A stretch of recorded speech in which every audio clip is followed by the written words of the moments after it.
All right, guys, summer's over, August was hot, we're moving into September, the fall market is officially upon us. Stick around, we're going to talk about what that might mean for you.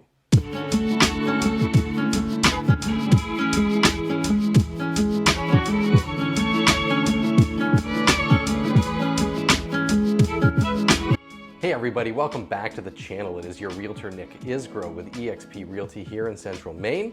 As you know, on this channel, we cover all things real estate here in the state of Maine, but particularly in the central Maine market. If that adds value to your process and that's of interest to you, I am going to ask that you go ahead, hit the like button, subscribe to this channel, smash that little alarm bell, and you will be notified as soon as any new content comes out. As I said at the beginning of this video, we are going to be covering all of the market data that we got in August as we head into the fall market. Whether you're a buyer or a seller, you're going to want to stick around to the end to find out what that might mean for you. Because of course you want to have all of this data in context. I'm going to jump right into the number of new listings that came on in the month of August, 252. As you can see, the trend is actually shrinking the inventory when it comes to new homes on the market. Not totally a surprise as we get to the end of the month of August. There's a lot of families taking their final vacations.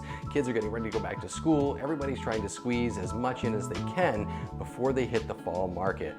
Also, important to note that it's still like 50 new listings more than we had last September. So overall, a great trend and a seasonal trend, but looking good for maintaining the market somewhat status quo. Now, what happened for sold listing? Well, in the month of August, we finally broke a trend of staying under 213 homes sold. Putting this in context, we had less new houses coming to the market. We had more homes being sold. Gosh, that must have shrunk the inventory, right? Wrong. Take a look at this, 329 active listings. The overall active listings are actually trending up. That means more availability to buyers, more options for buyers. This is a great thing and a little bit of relief.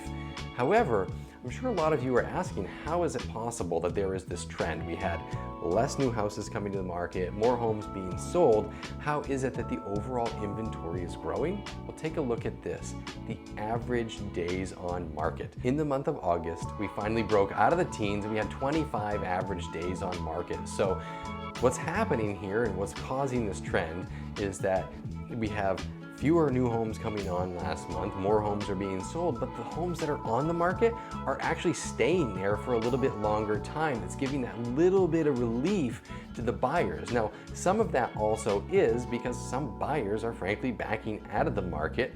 They're also trying to get their homes ready for fall and get kids back to school and kids into sports and taking their vacations. So I would expect to see a lot of those people rushing back into the market now that we're back in fall, but there was a little bit of reprieve there that allowed these homes to sit for a little bit longer, take a little bit of that stress that was on in the months of June and July, and ease it up a little bit. Now I want to look at the absorption rate because that goes right along with this. Again, the absorption rate is the total supply that we have of homes on the market. So if we were to stop all activity, no new homes are going to be listed, nothing new is coming on the market, and the buyers have what they have that's there now, everything sold out, you can see 1.98 or about 2 months of supply. Not a surprising trend when you look at the days on market, the increasing inventory. The supply is there and it is growing. Now, some of you sellers out there might be in a panic saying, wait a minute, what's happening? Is this market flipping from a seller's market to a buyer's market? I don't think so. Take a look at this. This is the sale to price ratio. Now, while over the last few months we did have over 100% sale to price ratio, 101 back in May, June and July, 102%. Now we're still roughly hovering right about 100% of sale to price ratio. That means whatever you're listing your homes for, you're getting what you're asking for. Now, would I call that a dip? I don't think I would call it a dip because if you look out there, prices are still historically strong. I think it's a combination of it might be leveling off a little bit, and these prices that have been climbing are starting to slow down a little bit as they hit a little bit of a ceiling. Realtors and homeowners are more adequately pricing their homes, and people are still willing to pay you what you're asking for, and that's a good thing if you're a seller. So some of you might be asking right now, is this mean that we're moving from a seller's market to a buyer's market? It does not. Right now, we are still at historically low market times, historically high prices. People are willing to pay those prices. We know that rates are remaining historically low, so it's still a good time to buy. Looks like there might be more inventory or inventory leveling off, taking a little bit of a time, but On the same token, I think we should expect to see more of these buyers coming back to the market this fall now that things are settled. I think the real question is going to be, are the listings going to come? Are we going to continue to get the listings? It is still a great time to sell, and I think a lot of people have been considering it.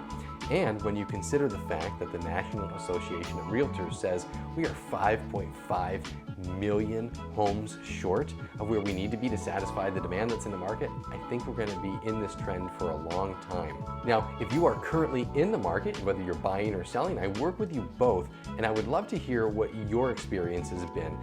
Please go ahead and drop a comment below. Tell me if these statistics make sense to you. If you have any questions, comments, would love to hear from you. I will get back to you. Would love to engage with you on this topic. If you are thinking about going to the market and would just love a little bit more information, my name again is Nick Isgro with eXp Realty here in Central Maine. Reach out to me by phone, email, text, however you want to. I will get back to you as soon as possible and try to help you in any way that I can. As always, guys, thank you so much for watching, and I will see you next time.